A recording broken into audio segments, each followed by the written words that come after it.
നിങ്ങൾ ആഫിയത്ത് എന്താണെന്ന് മനസ്സിലാവാതെ ചോദിച്ചത് അവർക്ക് തെറ്റിപ്പോയിട്ടുണ്ടായിരുന്നു. ആഫിയത്ത് എന്താണ് എന്ന് ചോദിക്കുമ്പോൾ ആരോഗ്യം മാത്രം. ആഫിയത്ത് എന്ന് പറഞ്ഞാൽ പൈസയാണ്, ആഫിയത്ത് എന്ന് പറഞ്ഞാൽ ആരോഗ്യമാണ് എന്ന് വിചാരിക്കരുത്.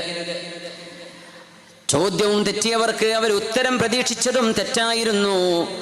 അല്ലാഹുവിനോട് ആഫിയത്ത് തരണേ എന്ന് ചോദിക്കുമ്പോൾ അവരറിഞ്ഞില്ല, വലം യഅരിഫു അന്നൽ ബലാഅ യതവല്ലദു മിനൽ ആഫിയ. ആരോഗ്യമുള്ള അവസ്ഥയിൽ, സമ്പത്തുള്ള അവസ്ഥയിൽ, നമ്മൾ സുഖമനുഭവിക്കുന്ന അവസ്ഥയിലാണ് ബലാഉകൾ വരുന്നത് എന്ന് ജനങ്ങൾക്ക് മനസ്സിലാവുന്നില്ല. അങ്ങനെയല്ലേ? പൈസ ഉണ്ടാണ്ട് മൂലക്ക് പോയിരുന്നോളും. അത് കിട്ടുമ്പോഴല്ലേ ഈ മയക്കുമരുന്നും ഡ്രഗും അങ്ങനത്തെ സാധനങ്ങളൊക്കെ നമ്മുടെ നാടുകളിൽ വിപണിയിൽ ഇറങ്ങുന്നത്. കാശുണ്ടായിട്ടല്ലേ? ആഫിയത്ത് അല്ലാഹു നൽകുമ്പോഴല്ലേ, ആരോഗ്യം ഉണ്ടാകുമ്പോഴല്ലേ തിന്മയിലേക്ക് പോകുന്നത്.